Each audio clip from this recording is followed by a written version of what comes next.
So, ladies and gentlemen, it falls upon me to close out the evening.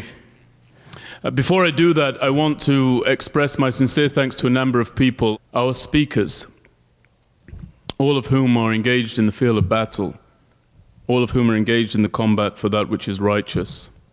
Laila, you fundamentally improved my attitude towards the disciples of the Muslim faith. You're what we call in Judaism a Kiddush Hashem.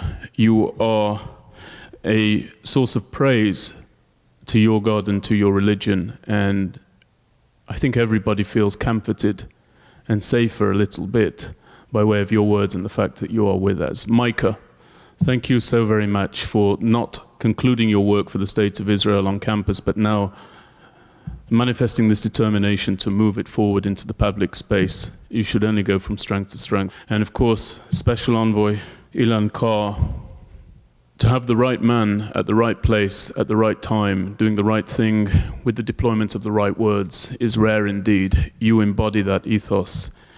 And everybody here in the United States who sees the climb of anti-Semitism recognizes not only the tragic nature of the fact that your position has to exist, but the glorious reality of you being there, standing in the gap and pushing back in the defense of the people in the State of Israel. And to conclude, of course, a brigadier general in the Israel Defense Forces who has given the best of his time, his life, his talents to defending all of our borders, all of the borders of the land sworn unto our forefathers by God, and who does so with such aplomb, such professionalism, and such clarity, and has only landed here on Saturday night, Motzei Shabbat, and already has managed to learn the English language to a degree that he sounds like an American. We're absolutely amazed by you and all that you've brought to the table.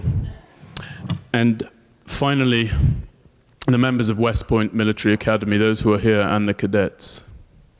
I want to make something clear. I don't know if I said it to you, but if I did, I'll repeat it. If I didn't, it ought to have been said. My forebears in camps in Europe, as a nation entire and a movement that spanned that continent, sought to erase our people from memory and from existence,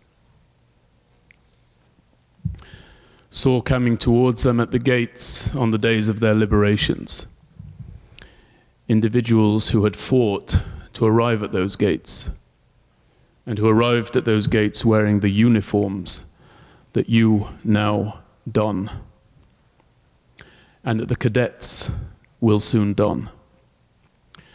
And so there is an ancient, deep, long-standing connection between your people and our people. And we will never forget that as members of the Jewish people. You made the right bet. Your country took the right risk. Israel is a people and a country that has never been given more than half a chance in this world.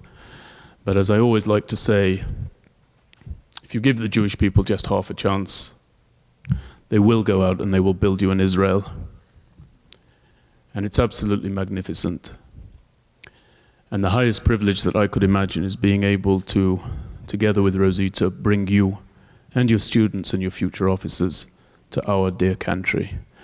And as we say in the Israel Defenses, Tishmeru al atzmechem, guard over yourselves, as you guard over all of us. We are forever, forever indebted. I would ask for everybody, if you agree with my words, to please grant a round of applause to those who I mentioned.